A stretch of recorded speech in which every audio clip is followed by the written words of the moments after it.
नमस्कार, स्वागत है आप सभी का। आप देख रहे हैं एनएमएफ न्यूज, आपके साथ मैं हूं नम्रता चौधरी। शुक्रवार को एक बड़ी खबर सामने आई और खबर यह थी कि दिल्ली हाई कोर्ट को बम से उड़ाने की धमकी मिली है। बाकायदा एक ईमेल आता है और इस ईमेल में कहा जाता है कि दिल्ली हाई कोर्ट को बम से उड़ा दिया जाएगा। निश्चित तौर पर अगर इस तरीके की खबर दिल्ली हाई कोर्ट तक पहुंची तो हड़कंप तो मचना ही था। जितने भी वकील वहां पर थे उन सबको एकदम से बाहर निकाला गया, जो बेंच थी उसको उठवा दिया गया, न्यायाधीशों ने अपने फैसलों को रोक दिया और इसके बाद से ही लगातार जांच पड़ताल की जा रही है और पूरे परिसर में अफरा तफरी का माहौल देखा गया। क्या यह सिर्फ एक धमकी भरा मेल भर था या फिर कहीं पर निगाहें कहीं पर निशाना था, जिसको विस्तार से समझने की कोशिश करेंगे। मेरे साथ दिल्ली हाई कोर्ट की वकील सुयेशा सैनी इस वक्त जुड़ गई हैं। मैम, स्वागत है आपका। नमस्ते जी। सबसे पहले तो ये समझना चाहूंगी कि जिस वक्त दिल्ली हाई कोर्ट में इस तरीके की खबर आई, आप कहां थी? क्या आप कोर्ट परिसर में थी? नहीं, मैं कोर्ट परिसर में नहीं थी। मैं दिल्ली में ही नहीं हूँ, दिल्ली से बाहर हूँ। लेकिन मीडिया के माध्यम से सूचनाएं तो सब तरफ से आ ही जाती हैं। तो मेरे जो एसोसिएट्स हैं उन्होंने सबने मेरे पास सूचनाएं पहुंच गई थी कि इस प्रकार की मेल आई है और सारे में हड़कंप है, भागा दौड़ी होती है ऐसे में लोगों को बचाने के लिए कि कुछ भी उससे पहले स्थिति को संभाल लिया जाए। आपको पता चला कि सबसे पहले ईमेल किसको मिला और उस वक्त का वातावरण कैसा रहा होगा? अपने सहयोगियों से आपने बात की कि क्या प्रतिक्रिया उनकी रही? देखिए, ऐसे के अंदर सबको अपनी अपनी जान बचाने की बिल्कुल। फिराक में होते हैं कि निकलना है उस जगह से। और जो हमारे सुरक्षा कर्मी होते हैं, वैसे हाईकोर्ट की सुरक्षा व्यवस्था बहुत अच्छी है। अगर वहां ये मेल आई है तो इस मेल का ये इतना इजी नहीं है कि हमला वहीं होगा या विस्फोट वहीं होगा। मुझे ऐसा प्रतीत होता है कि ये हमारे सुरक्षा कर्मियों का, हमारे पुलिस विभाग का, जो भी हमारी सुरक्षा अथॉरिटीज हैं, उनका ध्यान भटकाने का एक बहुत ही सहज सा तरीका है जो उन्होंने अपनाया है। ध्यान भटकाने का कैसे मैम? ध्यान भटकाने का कैसे? कोई और कार्यक्रम होना था क्या आसपास? जी जी जी। दिल्ली उच्च न्यायालय के 2 किलोमीटर दूर विज्ञान भवन है जी। विज्ञान भवन में आज एक इंटरनेशनल कॉन्फ्रेंस होने जा रही है जिसकी सूचना आम आदमी को नहीं है। इस जी। इंटरनेशनल कॉन्फ्रेंस के अंदर मोदी जी को भी आना है और बाहर से बहुत बड़ी बड़ी हस्तियां भी आएंगी इस कॉन्फ्रेंस में पार्टिसिपेट करने के लिए। और अब आप ये देखिए, टाइमिंग्स देखिए। मोदी जी का arrival time according to my data, क्योंकि इसका इनविटेशन मेरे एक परिचित है उनके पास आया था, इसलिए मेरे को इसकी जानकारी है कि उनके टाइमिंग्स है कि वो 3 बजे के बाद वेन्यू पर आएंगे यहाँ पर। लेकिन इसके अंदर जो एंट्री टाइम है वो 11:30 बजे का है। अब ऐसे में जब हाई कोर्ट के अंदर ये मेल आता है कि वहां पे विस्फोट होगा या विस्फोटक रखा गया है, उस स्थिति में सारे सुरक्षा कर्मियों का ध्यान हाई कोर्ट की तरफ होगा। तो वहां की विज्ञान भवन की सुरक्षा व्यवस्था के अंदर एक अफरा तफरी मचेगी।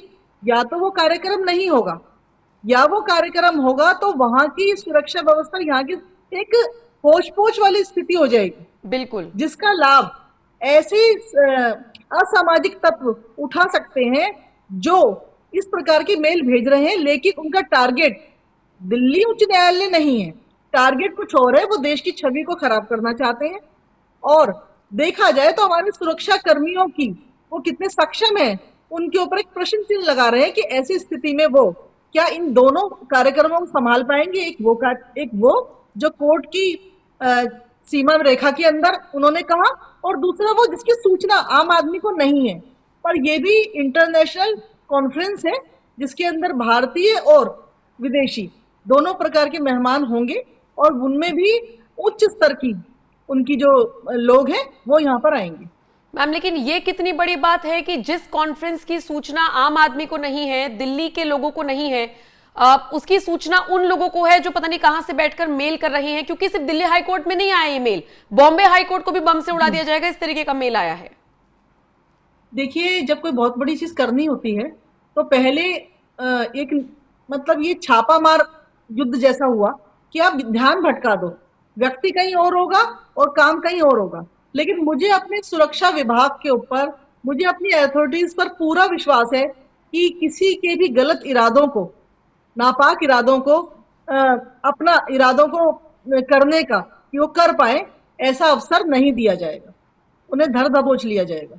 बिल्कुल। लेकिन मैम, आप चूंकि अधिवक्ता भी हैं और दिल्ली की नागरिक भी हैं, मुझे आपसे समझना है ये कितना आसान है कुछ ऐसे लोगों के लिए जो मेल कर देते हैं, फोन कॉल कर देते हैं, डरा धमका देते हैं, बाद में कुछ नहीं निकलता। इन केस पकड़े जाएं तो कोई तो मानसिक रूप से बीमार निकल जाता है, तो कोई शरारत करने के लिए इस तरीके का फोन करता है।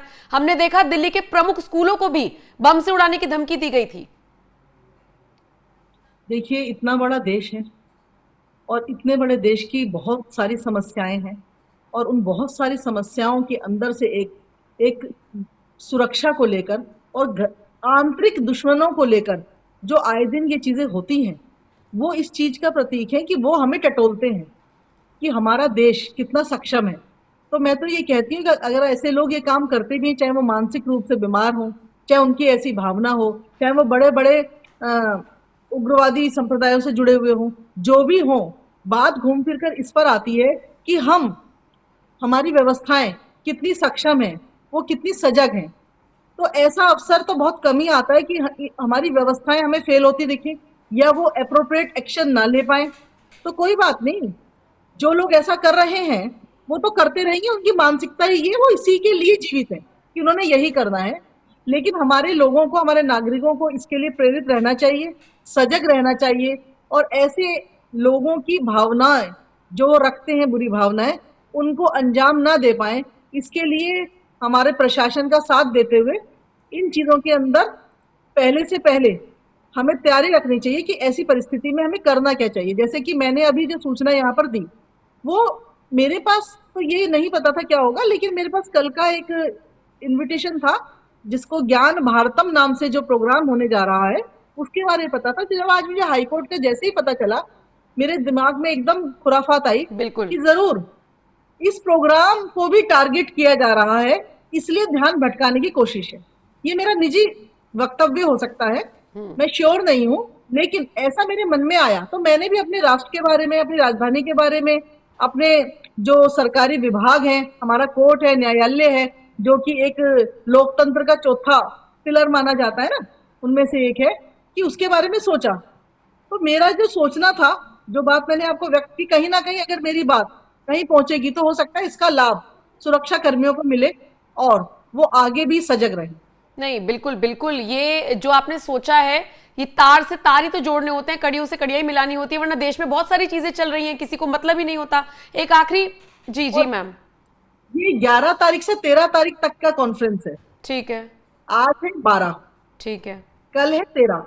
मोदी जी ने आज आना है, ठीक है, कल और भी रहा होगा। तो कहीं ना कहीं इसी दौरान इस मेल का भेजना, किसी ना किसी सूचनाएं तो लीक हो रही हैं या पता है, कुछ ना कुछ तो है जिसपे जांच की जानी चाहिए। और बाकी जो इन्होंने कहा है इतने बजे होगा, आज जुम्मे का दिन है, फ्राइडे है ना, तो ये मेल जिस दिन आई है, जिसके लिए कहा गया है, वो भी एक विशेष वर्ग की भावनाओं को, उनके इंटेंशंस को व्यक्त करती है कि इसी दिन मेल क्यों आया। क्योंकि जब चीजें हो जाती हैं उसके बाद में ये एक्सक्यूज लिया जाता है कि नहीं, ये तो जी हो गया, हम इसमें सम्मिलित नहीं है। पर इस प्रकार के दिनों का निश्चय करना, ऐसे वक्त पे करना, जब यहाँ पर इंटरनेशनल कॉन्फ्रेंस के लिए हमारे अतिथि आए हुए हैं, है ना, और उच्च न्यायालय को चुना जाना और फिर उसके लिए मेल करना, क्योंकि अगर वाकई में किसी घटना को अंजाम देने की इंटेंशन होती तो मेल नहीं किया जाता। मेल करने का अर्थ है कि भटकाने की कोशिश की जा रही है। बिल्कुल बिल्कुल बिल्कुल सही बात पकड़ी आपने। एक आखिरी सवाल मैम, कोर्ट रूम जाने में अब कल से डर लगेगा आपको? ऑन अ लाइटर नोट ये सवाल। जिंदगी और मौत वो किसी की आश्रित नहीं है। जब ईश्वर ने बुलाना होगा तो बुला लेगा, कोई रोक नहीं सकता, इसलिए डर कैसा। और आत्मा तो अजर अमर है, मर जाएंगे तो अगली बार फिर जन्म ले लेंगे। तो ऐसी डर की भावना मुझ में तो नहीं है, पर औरों का क्या विचार इस बारे में मैं कुछ नहीं कह सकती। सही बात है। चलिए, बहरहाल बहुत अच्छी चीज और बहुत अच्छी कड़ी से कड़ी मिलाने की और जोड़ने की कोशिश आपने की। बहुत बहुत शुक्रिया मैम मेरे साथ जुड़ने के लिए। अब इस खबर पर आपका क्या कुछ कहना है, आप अपनी राय कमेंट करके हमें जरूर दीजिएगा और बाकी अपडेट्स के लिए बने रहिए एनएमएफ न्यूज के साथ। नमस्कार।